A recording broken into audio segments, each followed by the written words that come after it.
Hoje estamos aqui com mais um podcast. O episódio de hoje nós temos a honra de receber Pastor Luiz Marques, está aqui conosco. Pastor Luiz Marques, seja bem-vindo ao HQC Cast. Nós gostamos de começar o episódio sempre perguntando quem sou eu? Quem é o Pastor Luiz Marques? Rapaz, eu sou um filho de Deus, apaixonado por Ele e foi resgatado por Ele. Então, minha vida está devota a Ele, né, totalmente. Então, eu sou uma pessoa, filho de Deus, dependente dessa graça sobre minha vida. Amém. Apresenta ele para nós aí, pastor. Amém. Pastor Luiz Marques é um amigo, homem de Deus, um amigo pessoal, né? Sempre toma um cafezinho juntos, né? E é pastor da igreja Grão de Mostarda. É Beleza. isso aí. Acertei. Fica onde a igreja? Fica na 106 Sul. 106 Sul. É. Uma igreja que trabalha assim na palavra. Amém. E, inclusive, ele tem um projeto chamado Homem Feito Homem.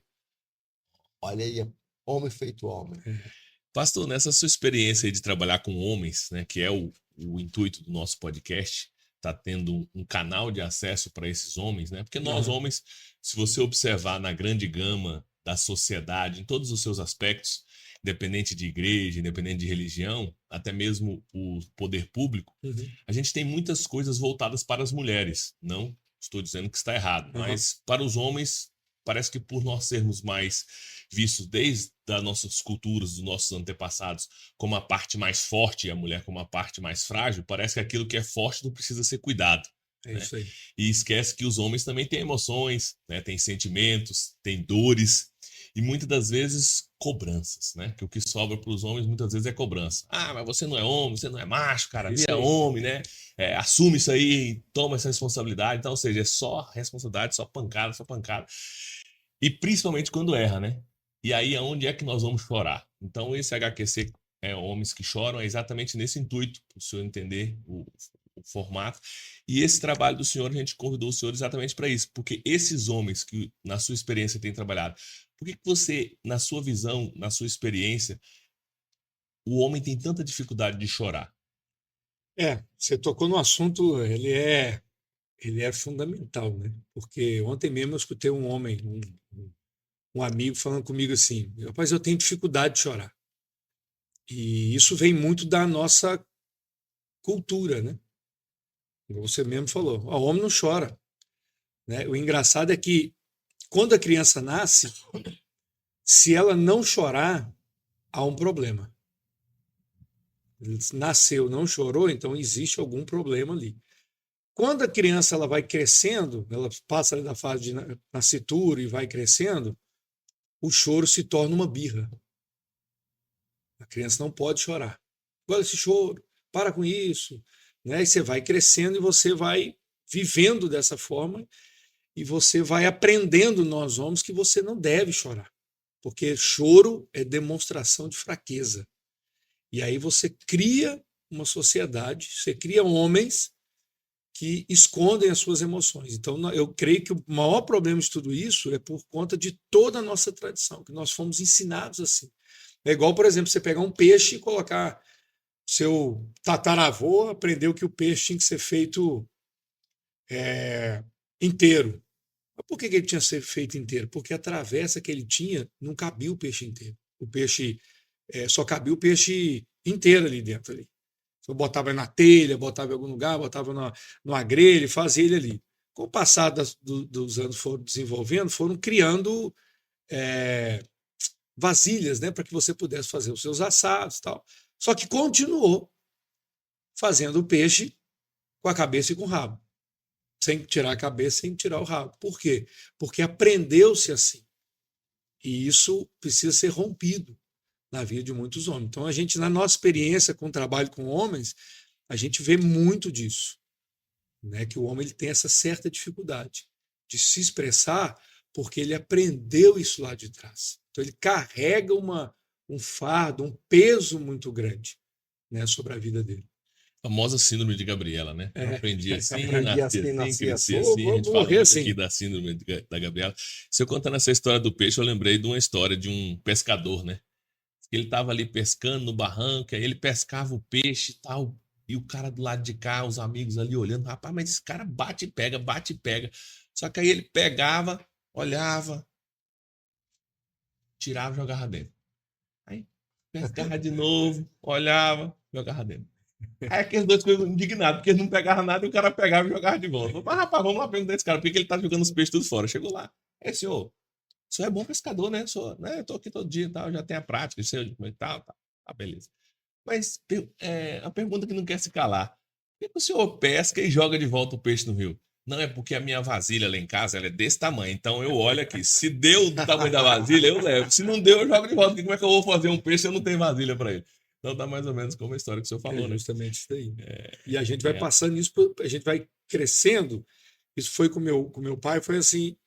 Aí o meu pai não me disse isso. Até porque o meu pai, ele era, sabe, ele tinha muitas, porque ele foi ensinado a ter as emoções muito guardadas, mas era um homem, depois de entregar a sua vida a Cristo, é um homem que aprendeu a lidar com as suas emoções e a chorar.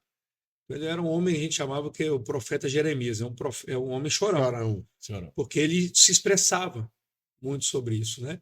Então meu pai, ele aí veio para mim, isso eu tô falando assim, vem para nós hoje, É. e aí a gente tenta passar isso, a gente acaba passando isso, indireto ou diretamente para os nossos filhos. Já que você falou do seu pai, deixa eu fazer uma pergunta. Como você enxerga a diferença das gerações mais velhas para esta em relação às emoções? Olha, eu estava ontem até pensando e meditando um pouco sobre isso, porque é o seguinte, nós temos aí a gente tem falado muito que a geração atual é uma geração muito frágil, né? Sim. Meu Muito Deus, Nutella, muito Nutella. É, muito Nutella, você não pode falar muita Muito casca de coisa, ovo. muito casca de osso, tem que saber como falar. Mas eu estava pensando por um outro lado, por um outro olhar. Porque nós falamos assim, gerações passadas era mais forte, era um homem mais forte e tal, não sei o que tem. E realmente, porque tempos difíceis geram homens fortes. Sim. Tempos fáceis vão gerar homens cada vez mais frágeis, porque hoje os nossos jovens hoje não precisam muito correr atrás de muita coisa. Se eu vou fazer um trabalho na escola, eu só clico aqui no celular e procuro no Google e está resolvido. Na nossa época eu tinha que correr atrás, ou eu tinha que ir para Uma biblioteca. uma biblioteca, eu Pegar tinha uma que famosa Barça. uma Nossa, famosa quem tinha Barça era rico. era rico, Todo milionário. rico. Havia o tal de almanac. Almanac. Enciclopédias. Então, o que acontece? Eu estava pensando ontem justamente sobre isso. As gerações passadas, elas foram ensinadas a reter as suas emoções, a guardar as suas emoções. Até porque, antigamente, criança não tinha muita Voz. Voz, é. Hoje nós saímos do 8 e fomos para o 800, vou dizer assim. Não é nem 80. Nem 80. Sai dos dois extremos. Porque hoje a criança ela manda dentro de casa. Mas aí nós temos um problema. O que eu estou querendo dizer com isso? Essa geração hoje, ela expressa um pouco mais, chora, tal, mas ela não está sabendo lidar com as suas emoções. Sim. Ela tenta externar, colocar para fora, ela está aprendendo que ela precisa colocar isso para fora, que precisa chorar, que não é vergonha chorar algumas dessas pessoas, dessas gerações, só que ela não está sabendo lidar. Ela tá Então fazendo o aí choro da birra. ela está fazendo um choro da birra. E aí ela vira uma geração de casca de ovo. Porque a gente sabe, quando você já tem filho, você sabe. O filho, algumas vezes o choro ele pode ser realmente de birra. Sim. Porque ele descobriu o gatilho. Se eu chorar, eu ganho. Eu ganho. Se eu me falar que eu sou fraco, eu sou frágil, as pessoas vão me acolher. Eu tive num retiro agora, em Paraupebas, com jovens, e conversando com um desses jovens, ele falou o seguinte, que quando ele foi para a igreja, presta atenção, quando ele foi para a igreja, ele percebeu que se ele chorasse, ele teria a atenção. Era uma criança adulta. Adulta. Então ele começou, toda reunião que tinha, ele chorava, porque ele queria a atenção. Então aí nós temos dois extremos. O segredo disso tudo aí é nós encontrarmos esse equilíbrio. Tanto nós, como que já estamos mais adultos, tanto com esses jovens. Porque nós não podemos ficar nem no 8, ser fechado demais nas nossas emoções, não abrir os nossos corações, São pais que não conversam com seus filhos. São pais que não têm a capacidade de pedir perdão para os seus filhos, porque acha que isso é uma fraqueza. Uhum. São pais que não conseguem chorar. Perda da autoridade, né? Muitas vezes o pai acha que se ele Justamente. tiver que pedir perdão, ele está perdendo a autoridade sobre E isso. se eu passar por uma situação e meu filho me ver chorando, ele vai ver que eu sou um homem fraco. Pelo contrário, seu filho vai ver que o seu pai tem emoção. Que o seu pai é um homem que tem também as suas dificuldades e as suas debilidades e que precisa também ser acolhido. Então, qual é a diferença da geração passada? A geração passada para essa geração é uma geração, sim, que ela foi forjada no fogo, Sim. mas é uma geração que guardou muito as suas emoções, porque não podia colocar isso para fora, principalmente para o homem. Sinal de fraqueza, sinal de perda de autoridade, que se você chorar diante no seu serviço ou na sua casa, você vai demonstrar que você é um homem frágil emocionalmente. Isso é mentira. Porque nós temos diversos exemplos bíblicos sobre isso. Jesus chorou, Davi chorou em diversas situações, quando ele se separa de Jonathan, quando os amalequitas invadem Ziglag e destrói Ziglag, e ele sente a dor de ver a perda. E só interessante, eu estava até lendo essa história essa semana, a Bíblia fala que Davi chorou até que não tivesse mais força para chorar. Imagina um cara chorar. E é interessante que é o seguinte, Então- o versículo 4, não vou lembrar agora o texto, de 1 Samuel 30. 30, né? O versículo 4 vai falar justamente que ele chorou até perder as suas forças. Perder suas forças. Mas o versículo 6 vai falar que ele reanimou-se no Senhor. Exatamente. E outro choro, assim, que me impacta muito é o de José, né? Você vê que ele não teve vergonha de que o Egito todo ouvisse chorar. E muitas vezes a gente quer chorar assim, né? Meio que, né, disfarçando, assim, né? O homem, ele tem esse negócio de, né, de chorar escondido, né? E José não. José, quando o negócio pegou mesmo, ele foi lá, tirou aquelas vestes e entrou para dentro do quarto lá e abriu o berreiro. O Egito Eu tenho- inteiro O Egito ouviu. inteiro ouviu. Eu Imagina, tenho um testemunho Imagina o choro. pessoal a respeito disso. Eu estava fazendo além de pastor, sou advogado, e eu estava fazendo a minha apresentação do TCC no final do curso. E o meu TCC foi sobre a dignidade da pessoa humana e a humanização da pena no sistema carcerário. Isso é um assunto que, tanto que a minha especialização é na área criminal. Interessante. A minha foi sobre revitimização secundária. E aí eu fui apresentar o meu TCC, apresentei o TCC, fizeram as ponderações, fizeram algumas perguntas, tal, não sei o que tem, perguntaram se eu tinha mais alguma coisa a acrescentar. E aí eu contei a minha história de vida, porque minha família era uma família desestruturada, meu pai era um homem alcoólatra antes de conhecer a Cristo, fui dependente químico, e eu contei a minha história, foi se alguém investiu na minha vida. Então, nós não podemos deixar de lado. Alguém investiu na minha vida. E naquele momento que eu estava contando a minha história, eu estava diante de mestres, de doutores, e eu não tenho vergonha.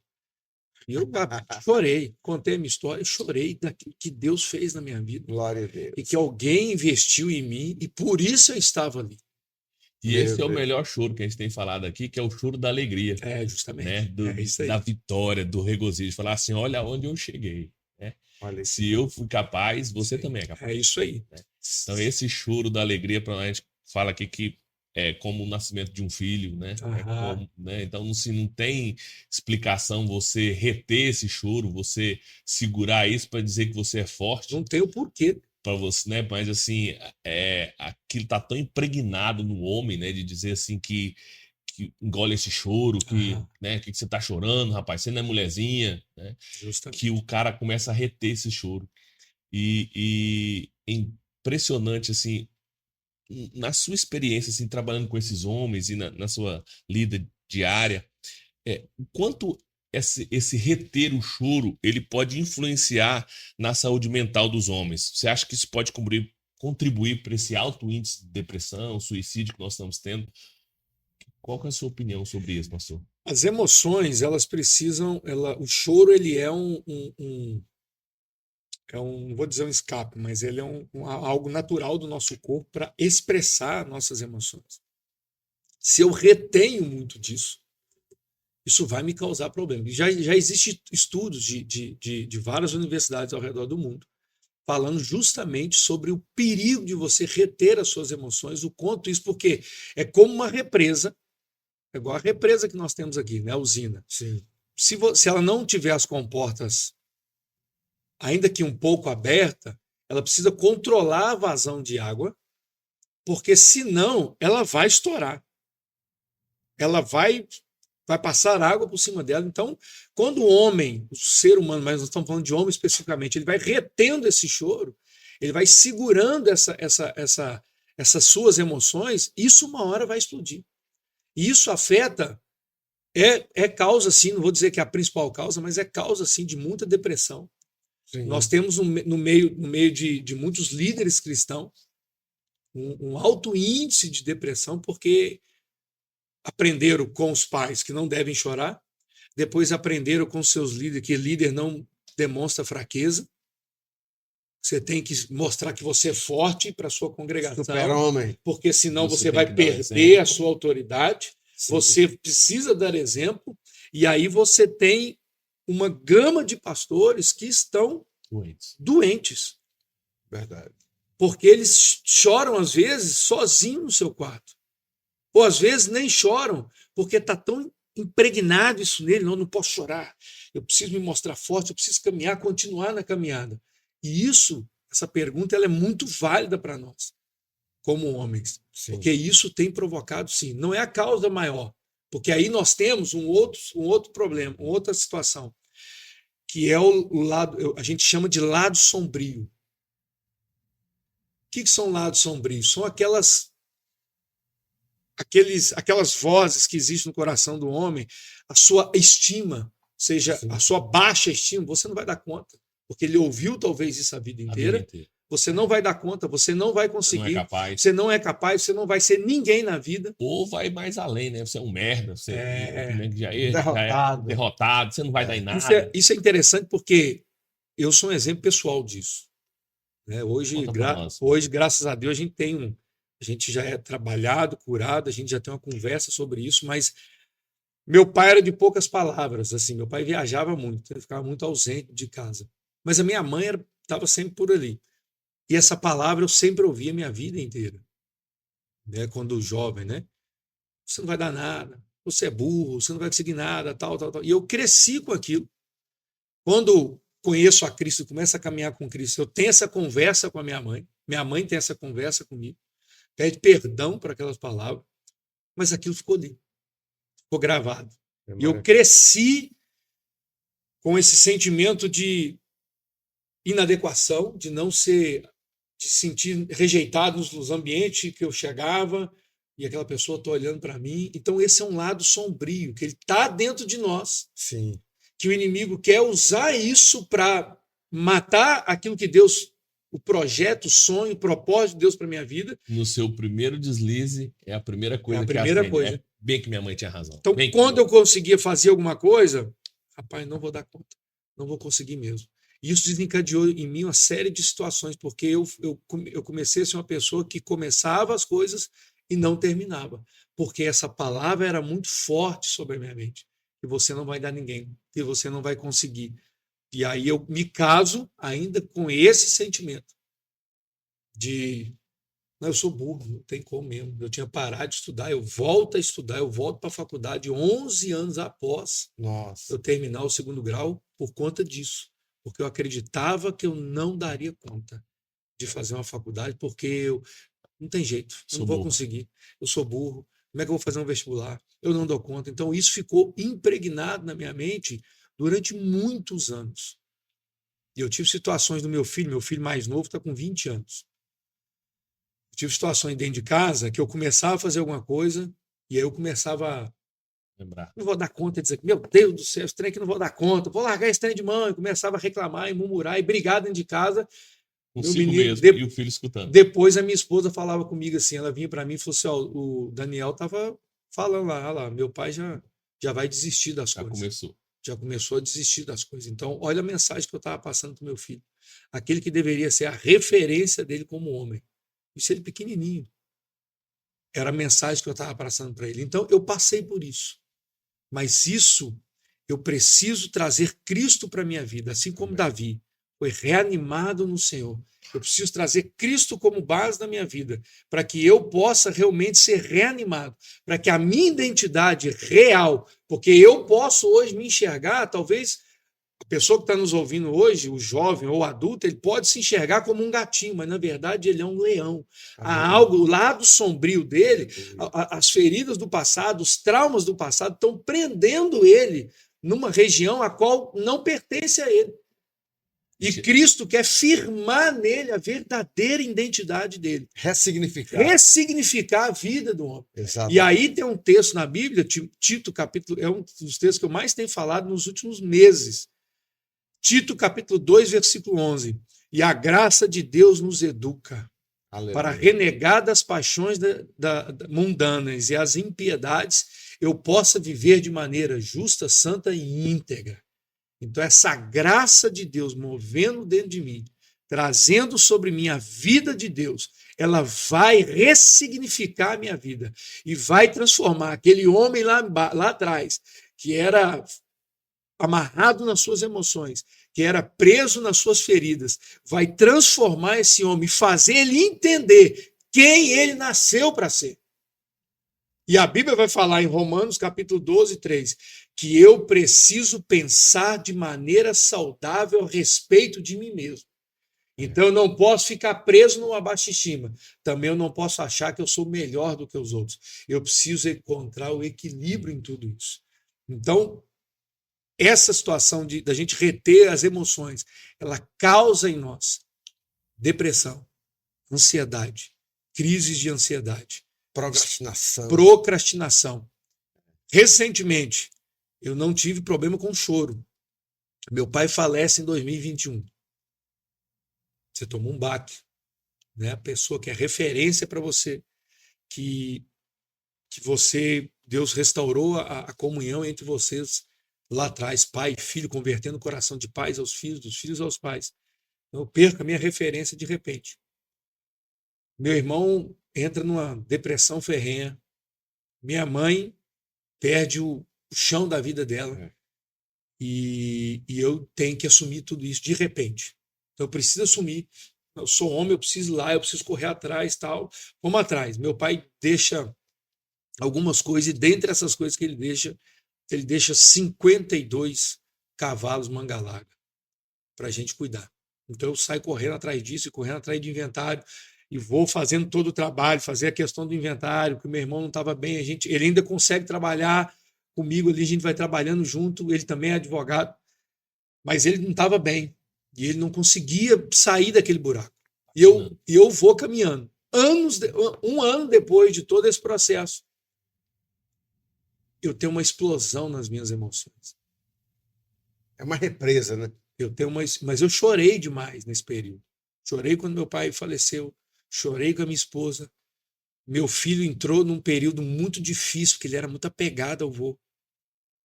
E ele, sempre muito duro, falei, meu filho, o que está acontecendo? E eu via que ele estava só decaindo. Eu falei, está acontecendo alguma coisa, senhor, o senhor me deu uma luz de como trazer meu filho de volta. E um dia eu entrei no quarto, e eu tenho esse hábito. Se os meus filhos estão no quarto, hoje meu filho está em São José, morando em São José, estudando. Minha menina mora com a minha mãe, porque quando meu pai internou, ela foi morar com a minha mãe. Mas eu tenho esse hábito de entrar dentro do quarto e saber como é que você está, como é que está seu dia, está tudo bem? Porque nós conhecemos de bater o olho, você sabe se o seu filho está bem ou não. Verdade. E eu preciso pastorear o coração do meu filho, eu preciso cuidar dos meus filhos. Porque o meu primeiro ministério é esse. Exatamente. Eu não posso perder a minha casa. E aí eu entrei no quarto, sentei na cama e fiquei olhando para ele. Ele estava no computador, e ele olhou para mim, o que foi, pai? Não, eu estou te observando. Você está observando o quê? Eu falei, não, eu quero saber o que está acontecendo. Você não está bem. E eu virei para ele e falei assim, é por causa do seu avô? Ele baixou a cabeça, só balançou a cabeça. E aí eu falei, meu filho, abre o seu coração. Amém. É por causa do seu voo. E ele despencou a chorar, uma represa que... Ele chorou, e eu não ensinei isso para ele, porque ele sempre me viu chorar. E ele quis segurar o choro, eu abracei ele e falei assim, nós vamos chorar junto. Porque você precisa passar por isso. Amém. E aquilo foi um processo de restauração no coração dele. Mas quando eu falei a respeito de mim, eu cheguei 1 ano e pouco depois. Eu tive uma crise de ansiedade fenomenal, fora do que eu nunca tinha tido na minha vida. E depois eu vim entender. Porque eu chorei, eu coloquei para fora no choro, mas eu não falei. Eu não vivenciei a dor da perda do meu pai. Porque meu pai falece dia 6 de abril. Dia 9 de abril eu estava no cartório, pegando os documentos para fazer a entrada no inventário. Eu tinha que fazer isso? Tinha. Porque é parte. Uma das características de um homem de verdade.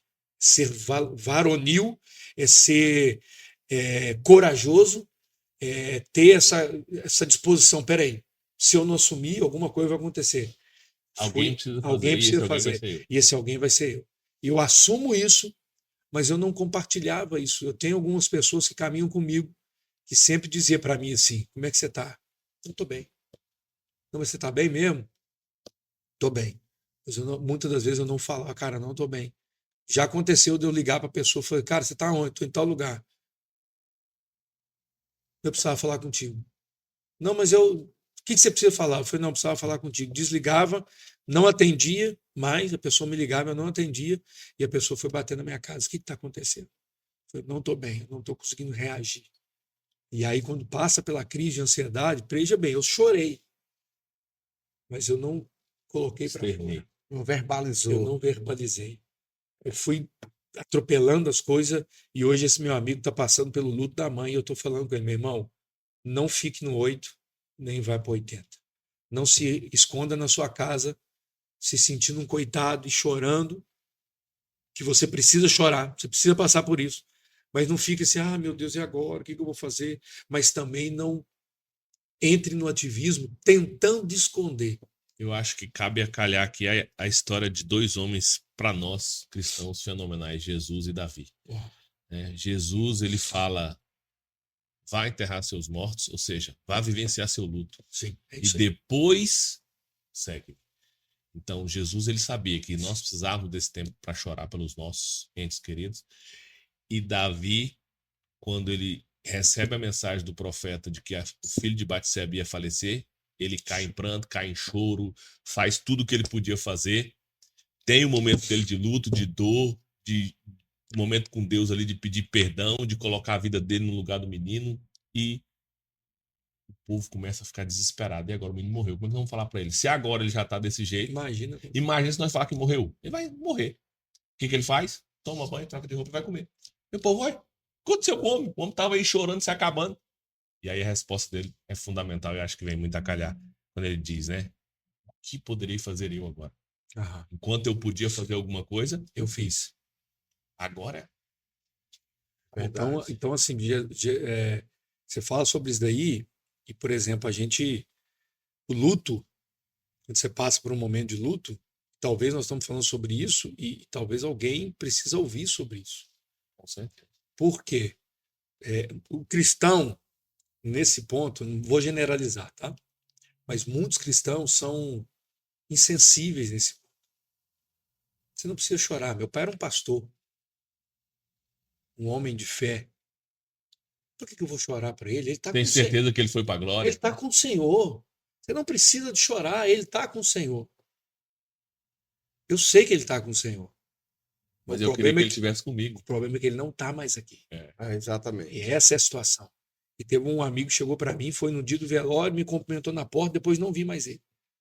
Umas semanas depois, mês depois, ele conversando comigo, e falou assim, não, eu só fui lá te dar um abraço aquele dia, eu nem entrei, porque eu não sabia o que fazer. Eu falei, esse é o erro. Porque a gente não precisa fazer nada. Só precisa estar lá. A gente precisa estar perto só. Um abraço, né? Só um abraço. Então teve pessoas que ficaram ali perto de nós sem falar nada. Sim. e que foram muito mais marcantes do que aqueles que falaram. Então, você falou a questão do luto, né? Muitas das vezes nós ficamos nesse, não, olha, você não chora não. Você precisa, agora você Ele precisa. está num lugar melhor, ele Ele está num lugar descansou. melhor, ele descansou. Você precisa, ele morreu na época do Covid. Meu pai ficou internado, do internado vai para a UTI, da UTI entuba, todo aquele processo, né? E ele está num lugar melhor, você não precisa chorar, não. Agora você precisa ser forte. Como se o Sim. choro fosse sinal uma de fraqueza. Fraqueza, Porque, exato. na verdade, para muitos é um sinal de fraqueza. Porque aprendeu assim. Porque aprendeu assim. Então, talvez você que está nos ouvindo, que vai nos ouvir, está nos vendo, você precisa saber que o choro não é sinal de fraqueza. Muito pelo contrário, o choro ele pode ser libertador. Eu sempre falo, pastor Luiz Marcos, pastor, falando que o luto é importante. Sim. Agora, o mais importante é o que eu vou fazer com esse luto. Aham. Por exemplo, eu tive 3 lutos já na minha vida, né? Meu pai, minha mãe e um filho meu de 28 anos. Imagina, Tiago. E quando o papai faleceu, foi um sentimento diferente. Quando a mamãe faleceu, foi outro sentimento. Agora, quando o filho falece, aí a pegada é mais diferente. E Deus me deu duas, assim, nasceu com o luto do Tiago, 2 ministérios. Primeiro, para cuidar de pais que perderam filhos. Então, Aham. hoje eu tenho 8 pessoas aqui em Palmas que perderam seus filhos de forma muito trágica, inclusive. E eu sempre estou com eles, orando, mentoreando. E nasceu um ministério chamado o Ministério da Primogenitura, Aham. que agora é primogênito, né? Aham. Então eu fui orar, eu fui lá para a torre de oração orar para Deus, porque o Tiago faleceu. E Deus falou comigo assim, porque ele é primogênito. Todo primogênito é meu. Eu faço o que eu quero. Pronto. Ali foi assim, uma chave que abriu. Aham. E hoje eu tenho ministrado muito o poder da primogenitura em muitas pessoas, né? Certo? O primogênito é de Deus, Aham. certo? Então a gente tem que entender o seguinte: a vida, ela vai continuar. Com certeza. Agora eu quero te fazer uma pergunta pessoal, porque eu já fui julgado por chorar. Sim. No ano 2000, eu passei uma situação e eu me apeguei muito a Deus. Eu já era pastor, né? E eu tive uma experiência muito profunda de 4 anos de adoração intensa. Eu me tornei um adorador. Eu era um religioso, me tornei um adorador depois desse episódio. E eu adorava muito na igreja. E eu gostava de ficar de joelho na hora do louvor. E uma vez uma irmã chegou e me disse: Pastor, eu estou com muita dó do senhor. Eu falei: por quê? Todo culto o senhor chora muito. Estou sofrendo Ele falou: está demais. passando alguma situação complicada? Está tudo bem com o senhor? Eu falei: está tudo bem, minha irmã. É porque é um tempo que Deus está me dando para eu mudar alguma coisa aqui dentro. Aham. Mas você está bem? Eu estou bem, claro. Você chora muito aqui na igreja. Aí eu falei: sabe o que que é? Eu estou me reconectando ao Senhor. Eu quero te fazer uma pergunta. Tu já foste julgado por chorar? Já passou por algum momento que envergonhou, se sentiu envergonhado por estar chorando diante de alguém? É, vamos por parte, né? Eu já senti, não sei se eu já senti envergonhado. Porque as pessoas que caminham comigo sabem que eu sou muito chorão. Eu me autoconsidero um profeta chorão. Jeremias. Eu sou um Jeremias. Oh, quem me dera, né? Que os meus olhos fossem como torrentes de água. Eu choraria dia e noite pelas filhas de Sião, né? Jeremias 9. Então, assim, eu não me lembro de um episódio que eu me senti envergonhado. E já tive situações onde eu me senti, eu vi que o ambiente me constrangia a não chorar. Sim. Até mesmo dentro de ambiente religioso, uma igreja em si, eu não chorar. Eu já tive situação de estar em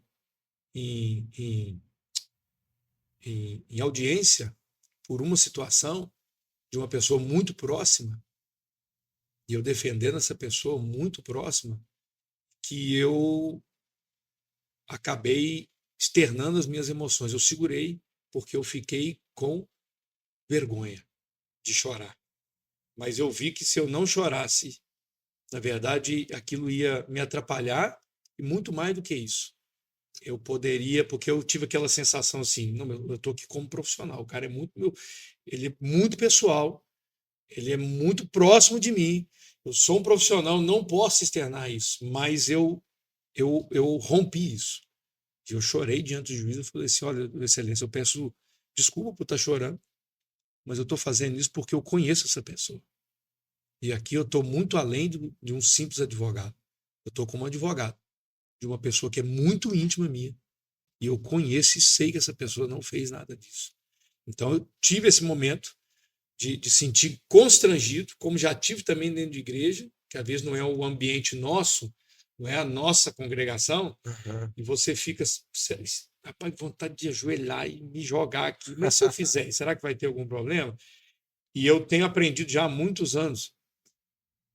Eu me lanço, Você eu me é jogo. deles. Se eles vão achar, rapaz, você veio para pregar. Acho que eu não vou nem deixar esse irmão pregar, porque ele está sofrido demais. Não tem problema. Eu estou resolvido com a minha vida. Mas já aconteceu outra situação, há muitos anos atrás, em 2001. Nós começamos na Praça dos Girassóis. Eu, minha esposa, minha filha, na época, tinha acabado de nascer, ela nasceu em 2001, então foi entre 2001 e 2002. Nós começamos um movimento, não vou dizer um movimento, mas nós começamos sentindo que nós deveríamos ir para a Praça dos Girassóis, no centro geodésico, e tirar um tempo de oração e de adoração pela nação brasileira. Sim. Isso em 2002. 2001 para 2002. Então ia eu, minha esposa, minha filha no carrinho. A gente ia para lá às 10 horas da noite, toda sexta-feira. E meu irmão e um filho na fé nosso. Nós íamos para eu e meu irmão só e mais um amigo. E nós íamos para lá e começamos a ficar por horas ali adorando ao Senhor e clamando a Deus a favor da nação, a favor que houvesse uma explosão de adoração sobre a nossa nação. Nós estamos no centro do país, então eu vou fazer isso, vamos orar para que Deus faça alguma coisa, mova algo sobre esse lugar. E um dia aconteceu que eu estava na rua, à noite, a minha esposa ia fazer alguma situação, eu falei, não, eu vou orar. Fui para a praça, orar. Sentei lá e comecei a orar e me joguei no chão, lá na praça mesmo. Chorei. Povo passando. Chorei, igual não sei o quê, lá no chão. No outro dia cedo, ligaram para mim. Na verdade, ligaram para a casa da minha mãe. Tudo bem? Como é que você está? E o Luiz Marques está bem? Está bem. Mas está tudo certo com ele? Está tudo certo. Ele está passando alguma dificuldade? Não. Não, porque me falaram que encontraram ele ontem na rua. Já me falaram, né? Não viram, né? Nunca foi ele que viu. Foi jogado no chão, em prantos e chorando demais, desesperado. Aí aumenta, faz um. E a minha mãe me ligou desesperada. O que está acontecendo, meu filho? Eu falei, não, aconteceu isso. Essa pessoa me ligou depois. Rapaz, você está precisando de alguma ajuda? Eu falei, não estou precisando de ajuda, amigo. Deixa eu te falar. E essa mulher foi uma mulher que me discipulou e que me ensinou esse caminho da adoração. E aí eu falei, não, eu estava simplesmente me reconectando com aquele que tem o poder de mudar a minha história. Aleluia. Mas tem certeza que é só isso mesmo? Tenho. Então eu já passei por isso. Mas hoje, se eu tiver que chorar na fila de um supermercado, eu vou chorar. Eu já chorei na fila do supermercado por Deus falando no meu coração. Amém. E eu chegar para passar a compra, a mulher olhar para mim e eu falar, não se preocupa. Tá tudo certo. Tá tudo certo. Eu estou bem. Deus está falando comigo. Deus quer falar com você também. E aí eu abri o meu coração. Então eu não tenho esse receio. E isso, graças a Deus, eu estou vendo isso acontecer na vida do meu filho. Né? Eu estou vendo isso acontecer na vida da minha filha. Aleluia. De se abrir, de se rasgar diante de Deus. Porque o único lugar que eu posso encontrar cura para as minhas feridas, para os meus traumas, onde eu posso encontrar ânimo, ser reanimado, é só nele. Não existe outro lugar. Então, nele eu vou encontrar ânimo. Então, eu vou para ele, reconhecendo as minhas mazelas, reconhecendo as minhas misérias. E tem uma canção de um ministério que chama Banda 9 Graus. 9 graus, né? 9, símbolozinho ali, graus porque é o 9 graus da escala Richard. Sim. na escala de terremoto, essas coisas, é o grau máximo. Máximo, é. E se isso chegar a acontecer, há um rompimento Até. na Terra.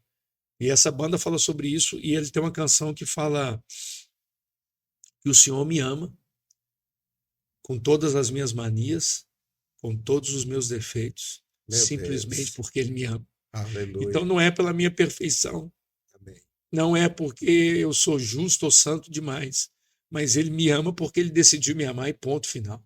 Amém. Talvez você se encontre numa situação onde você fala assim, acho que Deus esqueceu de mim, ele não me ama, porque eu estou numa vida toda cheia de pecado. Meu irmão, Deus te ama Amém. e ponto final. Isso não Aleluia. pode mudar. Eu costumo dizer Isso é para os graça, né? adolescentes, pastor, que não existe amor maior do que o de Deus, né? Porque não interessa se você é um alcoólatra, se você é um viciado, se você tá, perdão da palavra, na merda, né? Ele te ama do mesmo tanto. Nós, como pais, somos 3 pais aqui, você que nos ouve. Se os nossos filhos saem um pouquinho da linha, a gente fica com raiva, a gente, né, fala onde é que foi que eu errei. Mas Deus não. Sim. Por mais que a gente saia da linha, ele tá ali, corujando, amando. Costumo dizer para os adolescentes, o amor de Deus ele não aumenta nem 1 milímetro e não É isso aí. diminui nem 1 milímetro, É isso aí. dependente do que eu faça, dependente do que eu seja. É isso aí. Só, inclusive domingo agora, preguei para eles sobre isso. Só que o amor de Deus ele é tão grande que ele nos constrange a sermos melhores. É isso aí. Então, eu gosto muito da música do André Valadão, que fala assim, né? Deus me ama como eu sou, mas não me deixa como eu estou. Então, assim, essa é a transformação que a gente tem tentado fazer com esses homens, com esses adolescentes. Por quê? Porque a mídia, a sociedade, quer totalmente o inverso, né? Sim. É sim. destruir a identidade deles, é dizer que eles não sabem nem o que são, se são homens, se são mulheres, É e isso assim aí. sucessivamente. Mas Deus não, você tem uma identidade. Você tem uma paternidade. É isso aí. Você tem um pai. E aí, assim, creio que todos nós tivemos experiências de traições, o próprio Jesus, Sim. né? Eu falei para eles domingo sobre isso, que Jesus teve, dentre toda a multidão, ele teve 12 que ele escolheu. Entre os 12, ele teve 3, Pedro, Tiago e João, que era mais chegado. E entre os 3, ele teve um, que era João, que era o discípulo amado, que recostava a cabeça no peito de Jesus. E não passou por uma experiência trágica de morte como os outros. Passar ele passou, só que Deus não queria que ele morresse, porque se você jogar dentro de um galão escaldante lá de óleo Ainda e sai. sair vivo, então assim, teve, né? Mas não. Mas sobreviveu, Aham. né? E sobrevive, como diz a música, né? Então assim, mas entre os 12 teve o traidor. Isso. Né? E Jesus, em momento algum, ele deixa de amar Judas. Verdade. E ele não amou nenhum mais, nenhum menos. Né? Mesmo tendo o discípulo amado, era amado porque ele amava Jesus demais. Né? Mas Jesus não amou ele mais do que os outros. É isso aí. Tem uma. Né? E assim, como é que você, caso você queira contar algum relato seu, mas assim, como que esses homens podem amar o traidor, né? Seguir o exemplo de Jesus, porque Jesus, no momento que Judas chega para dar o beijo nele, ele fala, amigo, por que tu vieste? Chamou o cara de amigo ainda. Né? Ou seja, ainda tinha esperança se você não viesse. Aham. Né? Eu falei para eles, olha, gente, quem é que não conhecia Jesus? Jesus era o best-seller do Instagram, das redes sociais. Ele estava, todo mundo sabia quem era Jesus. Ele mesmo fala, todos os dias eu estava nos templos pregando e ensinando. Então, assim, ele deixou claro para Judas, olha, eles sabiam. Eu acredito que aquela mensagem ali foi para Judas, porque Judas ainda estava ali. Todos os dias, todos os momentos, vocês sabiam, vocês me viam pregando nos tempos e tal. Então, Judas, não precisava você ter vindo aqui acabar com a sua vida, cara. Eu te amo. Foi por você também que eu tô indo finalizar esse trabalho. Né? Mas, assim, nós como homens, acho que mais ainda, né, do que a mulher, mas, assim, a traição, acho que, pelo menos para mim, ela é a expressão da falsidade, de que você foi usado, de que você foi... Então, para o homem superar tudo isso, eu não sei se você já teve uma experiência dessa, se quiser comentar, e dizer como é que você conseguiu superar isso, né? Porque eu acho que é uma das maiores dores do homem, né? A gente vê, por exemplo, casos de maridos matando esposas, né, por conta de uma traição, né? Então, assim, para ver o quanto que a traição para o homem ela é num grau 9, né, da escala Richter, vamos dizer assim. E como lidar com isso, né? Porque se nós somos imitadores de Cristo, Cristo ele, né, amou Judas. É isso E aí. continuou amando Judas mesmo depois da traição. Eu disse para eles que tão claro que é que Jesus amou todos da mesma forma, que quando ele volta nos 40 dias após a ressurreição, ele chama Pedro e fala: Pedro, tu me amas? Pedro, tu me amas? Pedro, tu me amas? Tu me negaste 3 vezes, agora tu vai dizer pro inferno e pro mundo ouvir que tu me ama 3 Tu me vezes. ama 3 vezes. É isso E depois desse episódio, Pedro vai lá e prega e converte mais de 3.000 pessoas. Então, assim, ele não perdeu nenhum deles. E só não fez o mesmo com Judas, porque Judas já tinha caído para esse precipício abaixo. Então, como ser como esse cara? Como conseguir, né? Você tocou você citou João, né? Então eu vou usar o exemplo de João. Quem foi o João, o discípulo amado? João, discípulo amado, foi aquele que a mãe dele chega para Jesus e fala assim: rapaz, olha só, Senhor, quando o Senhor estiver lá do lado, sentado à direita do Deus Pai, arruma um lugarzinho lá para os meus 2 filhos. Bota uma cadeirinha do teu Bota uma lado. cadeirinha do teu lado lá, e Jesus responde para ela que isso não cabe a mim. Quem vai sentar à minha direita ou à minha esquerda, isso não cabe a mim. Mostra um pouco de quem é João, mas tem um outro episódio, onde Jesus vai passar por Samaria, e que eles rejeitam a passagem de Jesus. João e o seu irmão viram e falam para Jesus assim: Senhor, se o Senhor quiser, nós podemos orar e mandar descer fogo do céu e consumir esse povo. É só o Senhor dizer que nós vamos mandar. Então, esse era o João que se tornou o discípulo amado. Esse mesmo João é o que escreveu as epístolas. E ele vai falar sobre ter o amor aperfeiçoado. E nisso o amor de Deus é em vocês aperfeiçoado. Capítulo 3 ou 4, capítulo 2 ou 3, ele vai falar por 3 vezes que esse amor é aperfeiçoado em nós. Então, como eu posso, porque a gente passa por traições, seja de pessoas que te traíram, né, em negócios, ou pessoas que te traíram na vida ministerial, pessoas que passaram a perna em você alguma coisa, ou com relacionamento mesmo. E por que isso é tão difícil para o homem? Porque isso fere a honra do homem. E aí o homem fica: eu não posso deixar isso passar. Mas como eu fazer? Porque a Bíblia fala que, Filipenses 2,5 fala que haja em mim o mesmo sentimento que houve em Cristo Jesus, o qual, sendo Deus, não usurpou com usurpação ser igual a Deus. Como fazer isso? Como é que eu posso assentar à mesa com o traidor? Sabendo, porque ele sabia. Talvez nós, se eu soubesse que alguém ia me trair, talvez eu não conseguiria sentar com ele à mesa.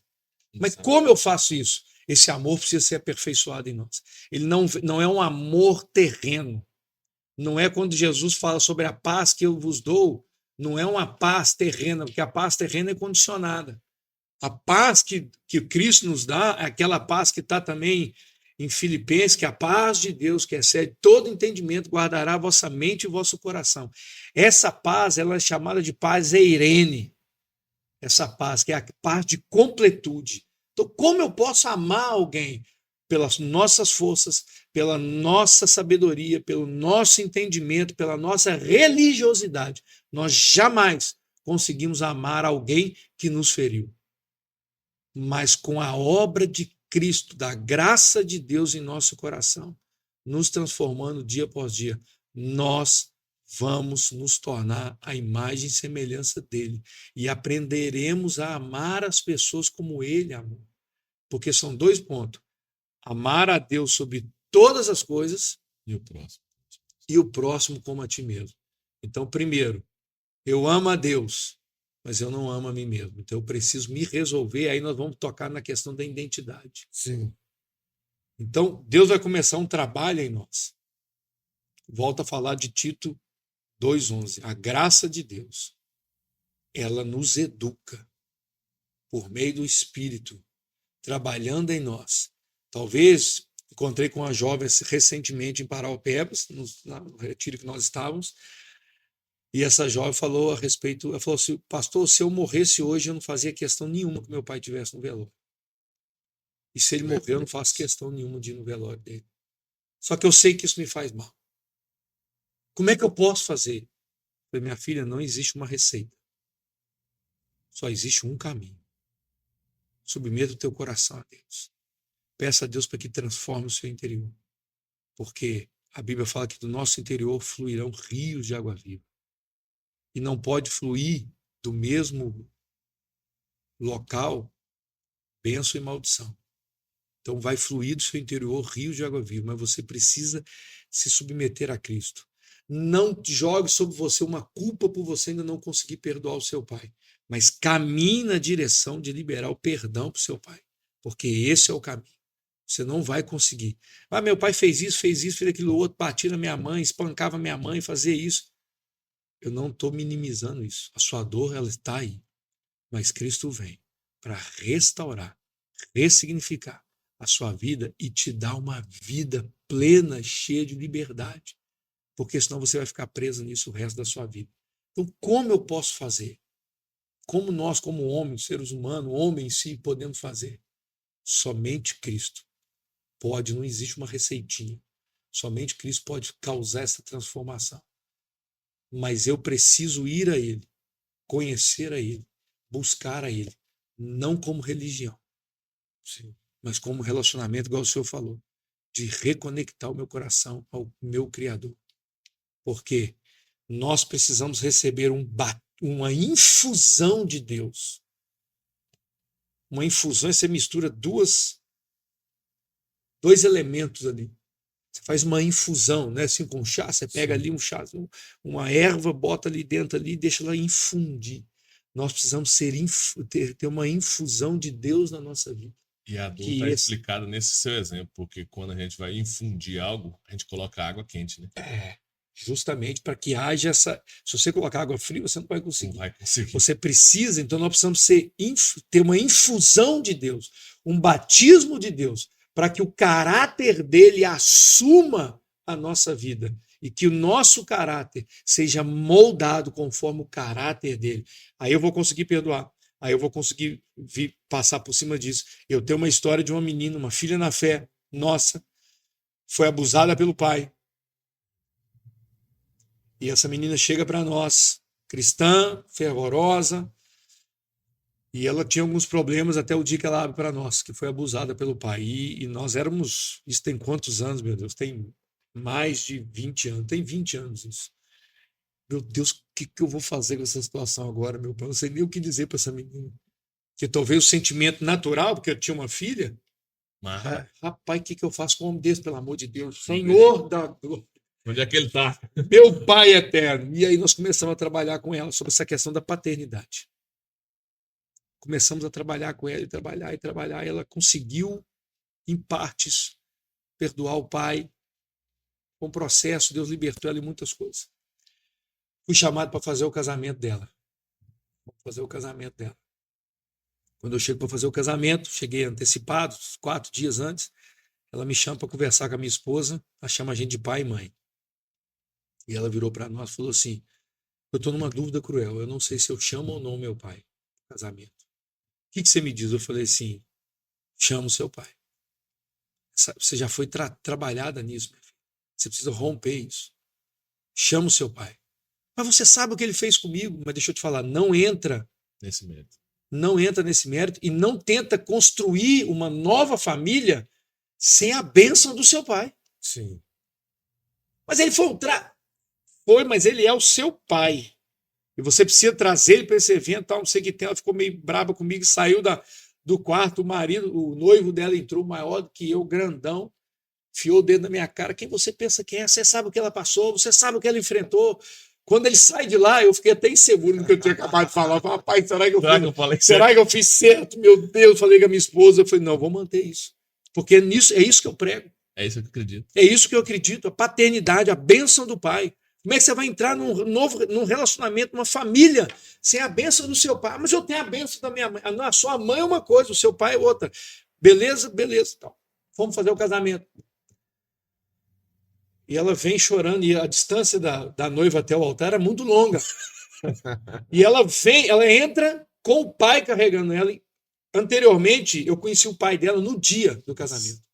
Quando eu vou cumprimentar o pai, que eu levo a mão nas costas dele, ele está armado. Eu falei, meu pai eterno, acho que eu fiz a maior burrada da minha vida, meu pai.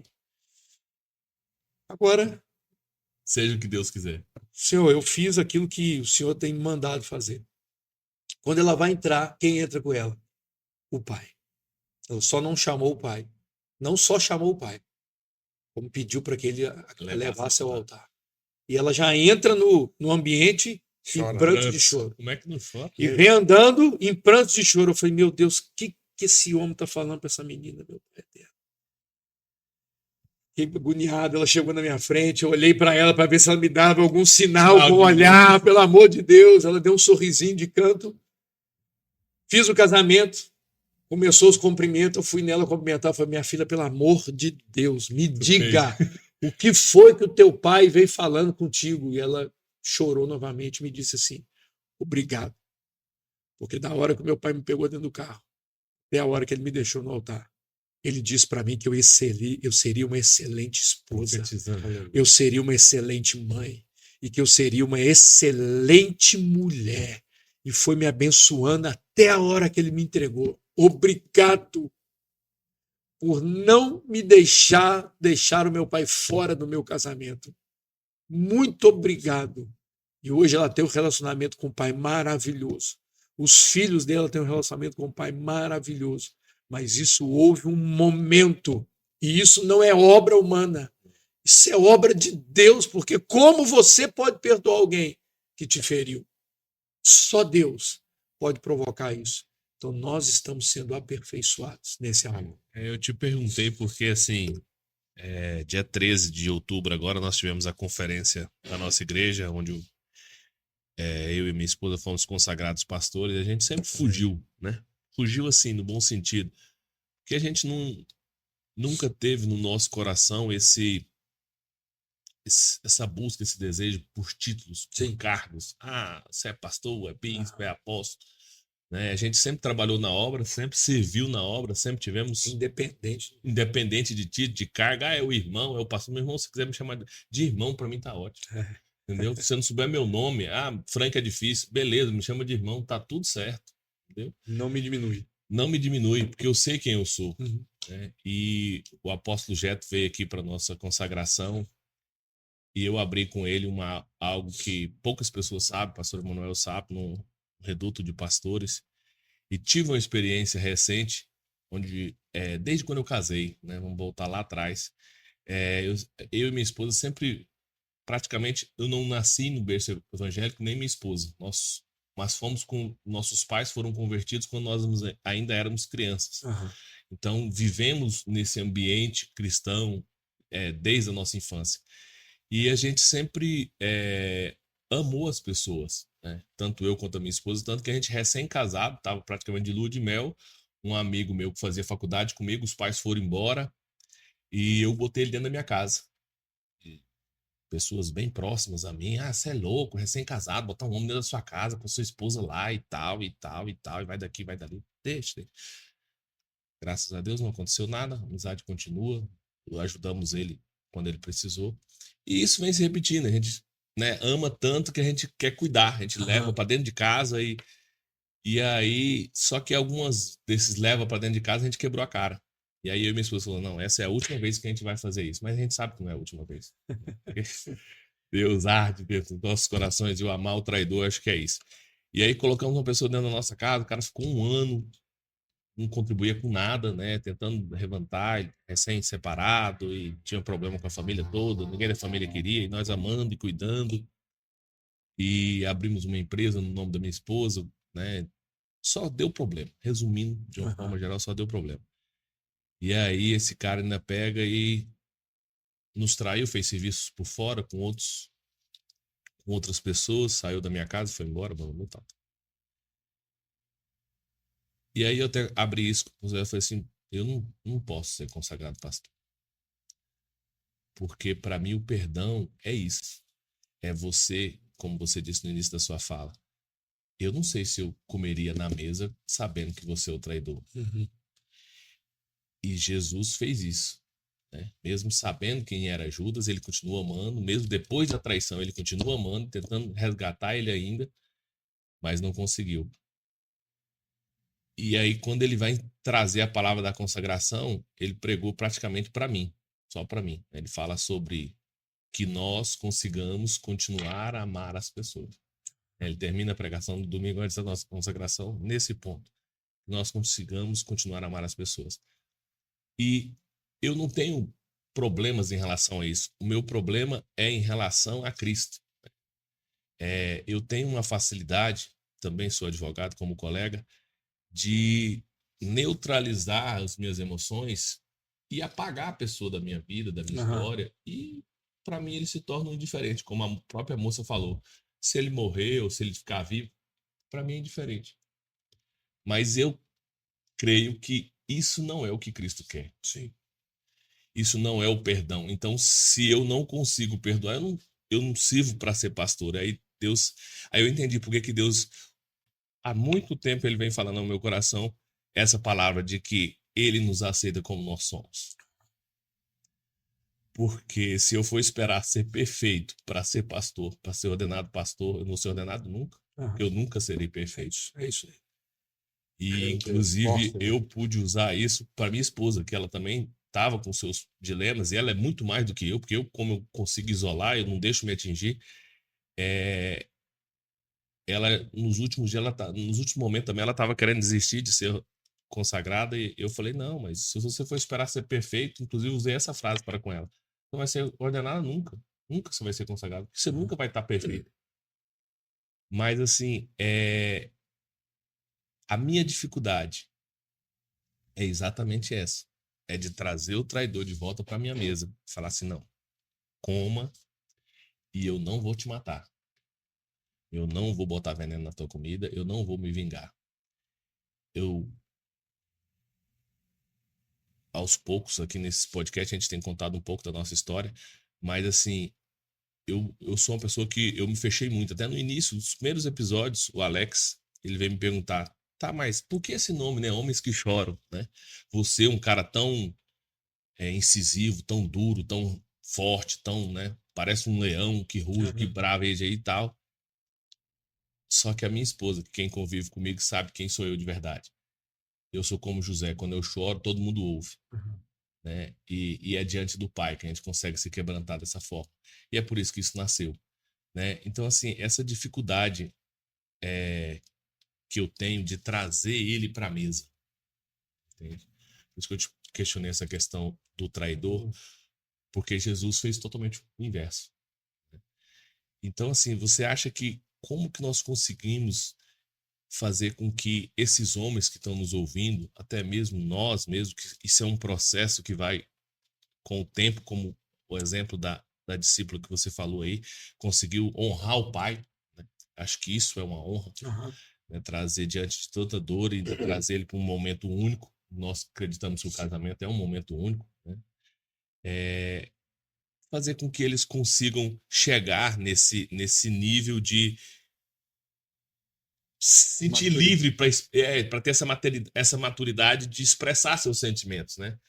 Não é porque nós precisamos entrar para dentro de um quarto, chorar escondido, mas que a gente possa ter essa liberdade, essa maturidade de reconhecer. Eu acho que começa do reconhecimento, né? Olha, como você mesmo contou um pedaço da sua história, quando seu amigo foi te procurar, você falou, eu tô com um problema. Né? Então, primeiro, o homem, ele tem essa negação. Não, tá tudo bem, não, tá tudo bem. Se você vê um alcoólatra, você falar para ele, cara, chama um táxi, chama um Uber. Não, eu tô bem, eu tô bem. Então, como é que nós conseguimos falar para esses homens, cara, tem solução, né? Se abre. Você falou sobre o perdão, não é esquecer. Esquecer é amnésia.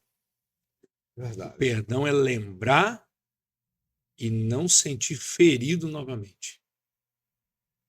Esse é o perdão. Quando eu consigo lembrar da situação que aconteceu e aquilo não me dói de novo.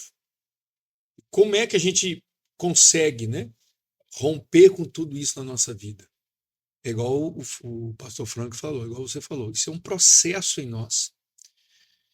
O nosso lado sombrio, que eu falei lá atrás, ele vai dizer para nós o seguinte: você não pode ser consagrado pastor, você não pode ser um líder, você não pode. Como é que você é um pai de família se você tem esse sentimento? Mas deixa eu te falar, esse não é você. Esse sentimento que você tem, às vezes, de raiva, de ira, de ódio, ele não é você. Ele é um lado sombrio que nós passamos por isso, nós temos afeições, nós temos emoções, nós temos sentimentos, e se alguém te ferir, você vai ficar chateado, você vai ficar. Salmo 104, eu acho, vai falar isso, que Deus conhece a nossa estrutura e sabe que somos pó. Então, nós não podemos nos culpar por ter esse sentimento. Meu Deus, como é que eu posso sentir? Eu sou um cristão, como é que eu posso sentir raiva da pessoa? É verdade. Mas também eu não posso usar isso como desculpa para me permanecer. Já que Deus me aceita e sabe, eu vou continuar. Deus sabe. De que Deus quiser, eu consigo liberar o perdão. Há uma frase, uma palavra que nós amamos muito, chama intencionalidade. Eu preciso ser intencional na busca. Se eu descobrir que eu tenho um problema com uma pessoa, eu preciso ir até essa pessoa e tentar resolver? Talvez não, que pode causar ainda mais embate. Então, o que eu faço? Eu trabalho o meu coração. Porque se o meu coração for trabalhado, se o meu coração for mudado, todos aqueles sentimentos serão mudados. Isso pode acontecer. Isso aconteceu comigo e com meu pai. Eu descobri, antes de converter, eu descobri a traição do meu pai. Eu peguei meu pai com outra mulher. E isso causou em mim uma barreira, que eu virei para minha mãe e falei o seguinte: se ele entrar dentro de casa, eu saio. Então a senhora precisa decidir. Foi quando um dia de madrugada meu pai resolve, chega em casa, pega minha mãe e vem embora para o Tocantins. Eu acordo de manhã, eu e meu irmão, só tá nós dois dentro de casa e a empregada. Seus pais foram para o Tocantins e vão voltar daqui uns dias.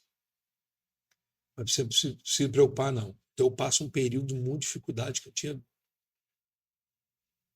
uma aversão ao meu pai. E Deus precisa trabalhar em mim para que o meu relacionamento com meu pai seja restaurado, para que a gente possa se tornar amigo e para que eu possa respeitá-lo. Então, tudo isso é um processo. Eu não sei se eu vou conseguir responder, porque, igual eu falei, não existe uma receitinha. Eu preciso submeter. Sujeitai-vos, portanto, a Deus. Resistir o diabo, ele fugirá de vós. Deus resiste aos soberbos, mas dá graça ao humilde. Então, o que nós temos que fazer? Sujeitar a Deus. Deus, eu não dou conta. Deus, eu não consigo. A Bíblia fala que quando depender de mim, eu tenho que ter paz com todas as pessoas.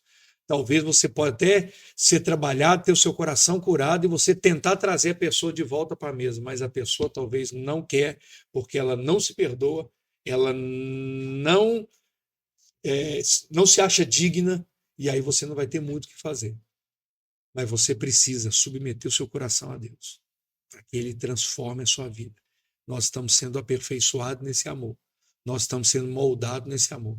Nós somos como um vaso de barro na mão do olheiro. Jeremias vai falar que duas situações: uma botija, um vaso de barro que quebrou na mão do olheiro, e uma outra botija que quebrou no chão. Então, se eu tiver que me quebrar, que eu me quebre na mão daquele que pode me reconstruir. Porque se eu quebrar no chão, os pedaços ficam espalhados. Mas na mão do olheiro, ele tem um domínio. Então, se você está quebrado nos seus sentimentos, nas suas emoções, vá aos pés do olheiro, que ele vai transformar a sua vida. Então, o caminho é esse: sujeitar a Deus, reconhecer que você tem um problema, que você precisa perdoar, reconhecer da sua fraqueza nessa área e pedir a graça de Deus sobre a sua vida, para restaurar todas as coisas. Então, eu acho que esse é o caminho, né? A psicologia pode nos dar muitos caminhos para você chegar num ponto de você conseguir relacionar, perdoar a pessoa. Mas a cura, somente Deus. Quando confessamos nosso pecado a Deus, Ele perdoa o nosso pecado. Quando eu confesso meu pecado ao irmão, eu sou curado. Então é na comunhão. Ali o Senhor ordena a bênção. Ali o Senhor faz toda a mudança. O quão bom e quão suave os irmãos viverem em união. É como o óleo precioso que desce sobre a barba do Arão. E ela vai escorrendo. Porque ali o Senhor ordena a bênção. O que ele está dizendo? É nessa comunhão aqui, ó, que eu ordeno a bênção. Então, se você está passando por um período de dificuldade, procura alguém, procura um pastor, um amigo que possa te conduzir a Cristo e que a qual você possa abrir o seu coração. Não saia abrindo o seu coração para qualquer pessoa. Abre o seu coração para pessoas confiáveis, pessoas idôneas, pessoas cristãs, que te levam àquele que pode mudar a sua história, que te levam a Cristo. Esse é o caminho. Aleluia. Obrigado, pastor Luiz Marques. Tamo junto, meu irmão. Foi uma Pastor Luiz, bênção. foi um Eu prazer, acredito meu amado. que se a Amém. gente... Esse assunto nós vamos passar o dia, a semana toda falando, chorando. É verdade. Inclusive, Frank, tem que trazer ele aqui de novo para É. falar sobre homem sendo homem. Homem feito homem. Homem feito Nós homem. estamos com trabalho em Cuba. Vamos. Tivemos em Cuba agora.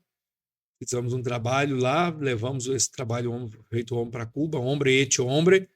Nossos hermanos cubanos estão passando por muita dificuldade. O país está debaixo de... sem energia, sem comida, sem nada. E nós vimos isso de perto lá. Mas nós estamos com mais de 4 ou 5 grupos. Nós tivemos lá em junho. Nós já estamos com 5 grupos de homem feito homem na nação cubana. Nós vimos como Deus tem alcançado o coração daqueles homens. Então já fica o convite, né? Próxima Se quiser terça-feira. entender para a próxima Pronto, terça-feira. tamo aí. Já deixo uma pergunta para o senhor já Pensar. pensar e trazer para nós na próxima terça, né? Por que esses homens que estão mais quebrados são mais acessíveis a chorar, a voltar a Deus? Você vem pelo amor ou você vem pela dor? Né? Aham. Mas, infelizmente, a maioria dos homens, nós vamos pela dor. Então, se você vai nos ouvir e quer resposta, na terça-feira que vem nós estamos aqui de novo. Amém. Foi um Vamos prazer. conversar mais. Obrigado você que nos ouviu, que está nos assistindo, que vai nos assistir posteriormente. Esse é o HQC Cast. Estamos aqui para nos abrirmos, para contar histórias de homens que superaram as suas dores. E somos aqui, homens que choram, É isso aí. profetas chorão, É isso como aí. Jeremias, né? E não temos vergonha disso, porque não é sinal de fraqueza. Venha conosco. Deus te Obrigado. abençoe. Deus abençoe.